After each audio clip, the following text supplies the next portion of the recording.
అందరికీ నమస్కారం. ఈరోజు మార్నింగ్ న్యూస్. ప్రబల తీర్థాల్లో పవన్ కళ్యాణ్ హవా.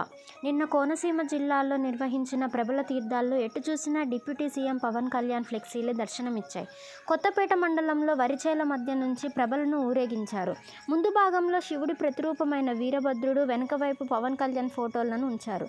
దేవరపల్లి, అవిడి, ఈతకోటల్లో పవన్ కళ్యాణ్ డీజే పాటలకు జన సైనికులు, అభిమానులు మాస్ స్టెప్పులు వేశారు. సంపద సృష్టించి ఆదాయం పెంచుదాం.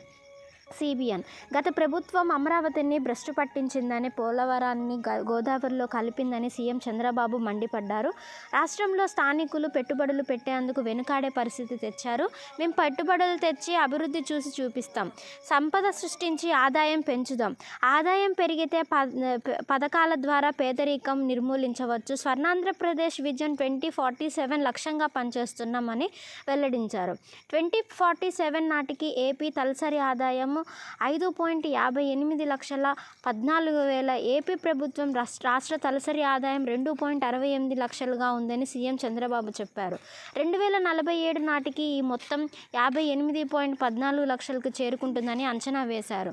తాము విడుదల చేసిన విజన్ డాక్యుమెంట్కు దేశంలోనే తొలిసారి 16 లక్షల వ్యూస్ వచ్చాయన్నారు. వికసిత్ భారత్కు కూడా ఈ స్థాయిలో స్పందన రాలేదని తెలిపారు. 2047కు $2.4 ట్రిలియన్ ఆర్థిక వ్యవస్థగా మారడమే తమ లక్ష్యమన్నారు.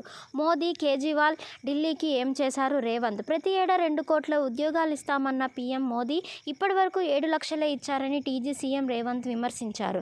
ఢిల్లీ ఎన్నికల హామీల పోస్టర్లను విడుదల చేసిన రేవంత్ తెలంగాణలో ఏడాది కాలంలోనే 55,143 ప్రభుత్వ ఉద్యోగాలు ఇచ్చామని చెప్పారు. మోదీ 3 సార్లు ప్రధాని, కేజ్రీవాల్ 3 సార్లు ముఖ్యమంత్రి అయిన ఢిల్లీకి లాభం జరగలేదన్నారు. తెలంగాణలో కాంగ్రెస్ అమలు చేస్తున్న పథకాలు చూసి ఢిల్లీలోనూ గెలిపించాలన్నారు. రోటీ, కపడా, మకాన్ పైనే అందరి దృష్టి.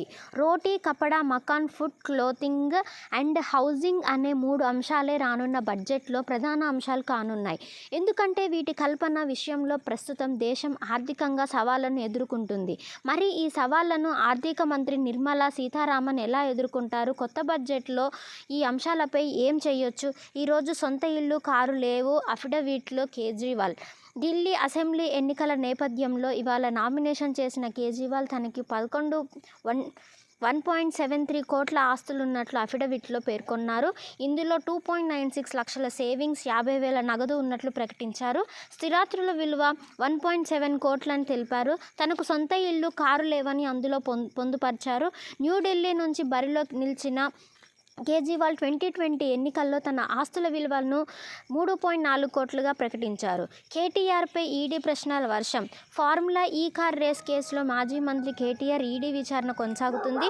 సుమారు 4 గంటలుగా ఆయనపై అధికారులు ప్రశ్నల వర్షం కురిపిస్తున్నారు. హెచ్ఎండిఏ ఖాతా నుంచి విదేశీ సంస్థకు నిధుల బదిలీలపై ఆరా తీస్తున్నారు. అరవింద్ కుమార్, బిఎల్ఎన్ రెడ్డి వాగ్మూలాల ఆధారంగా కేటీఆర్ను క్వశ్చన్ చేసినట్లు సమాచారం. కాగా మాజీ మంత్రి చెప్పినట్టే తాము చేశామని ఇటీవల ఈడీ విచారణకు హాజరైన అరవింద్ రెడ్డి చెప్పినట్లు సమాచారం. డేట్, ప్లేస్ చెప్పు. సీఎంకి కేటీఆర్ సవాల్. రాజకీయ కక్ష సాధింపులో భాగంగానే సీఎం రేవంత్ రెడ్డి తనపై కేసులు పెట్టారని కేసీఆర్ విమర్శించారు. ఈడీ విచారణ అనంతరం మాట్లాడుతూ రేవంత్పై ఈడీ, ఏసీబీ కేసులు ఉన్నాయని, నా పైన అవే పెట్టారు. నిజాయితీ, ధైర్యం ఉంటే ఇద్దరం జడ్జి ముందు కూర్చుందాం. లై డిటెక్టర్ టెస్ట్ నిర్వహించి ఇరువురు కేసులపై మీడియా ప్రజల సాక్షిగా సమాధానాలు చెబుతాం. డేట్, ప్లేస్ నీవే చెప్పొచ్చు అని సవాల్ విసిరారు. ఐఎన్డి క్రికెటర్లు, కోచ్పై కఠిన ఆంక్షల వెనుక క్రికెటర్లపై బీసీసీఐ కఠిన ఆంక్షల వెనుక తీవ్ర కారణాలున్నట్లు టీఓఐ వెల్లడించింది. యుఎస్ టూర్లో ప్లేయర్లు గ్రూపులుగా ట్రావెల్ చేశారు. దీంతో జట్టు బాండింగ్ మిస్ అయింది. ఈ మొత్తం పర్యటనలో ఒకేసారి టీమ్ డిన్నర్ జరిగింది. పలువురు తమ కుటుంబాలతో హోటల్లో స్టే చేస్తున్నారు. ఆఖరికి కోచ్ గంభీర్ కూడా క్రికెటర్లతో కాకుండా తన సొంత మనుషులతో బయటికి వెళ్లారు. దీంతో బీసీసీఐ ఈ చర్యలకు దిగింది అని పేర్కొంది. సంక్రాంతి ఏపీఎస్ఆర్టీసీకి భారీ ఆదాయం. సంక్రాంతి సందర్భంగా ప్రత్యేక బస్సులు నడిపిన ఏపీఎస్ఆర్టీసీకి భారీ ఆదాయం వచ్చింది. జనవరి 8 నుంచి 16 వరకు 3,400 సర్వీసులను తిప్పగా 12 కోట్ల అదనపు ఆదాయము సమకూరింది. ఈ నెల 20 వరకు మరో 3,800 బస్సులను నడపనుండగా 12.5 కోట్ల రూపాయలు వచ్చే అవకాశం ఉందని అధికారులు అంచనా వేస్తున్నారు. పండగ సీజన్లో దాదాపు 4 లక్షల మంది ప్రయాణికులను గమ్యస్థానాలకు చేర్చినట్లు చెప్తున్నారు. శ్రీవారి భక్తులకు అలర్ట్. తిరుమల శ్రీవారి ఏప్రిల్ నెలకు సంబంధించిన ప్రత్యేక ప్రవేశ దర్శన టికెట్ల జారీపై అప్డేట్ వచ్చింది.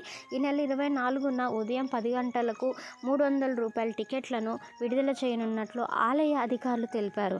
అలాగే ఏప్రిల్ నెల అకామిడేషన్ కోటా బుకింగ్స్ కూడా అదే రోజున మధ్యాహ్నం 3 గంటలకు విడుదల కానున్నట్లు పేర్కొన్నారు.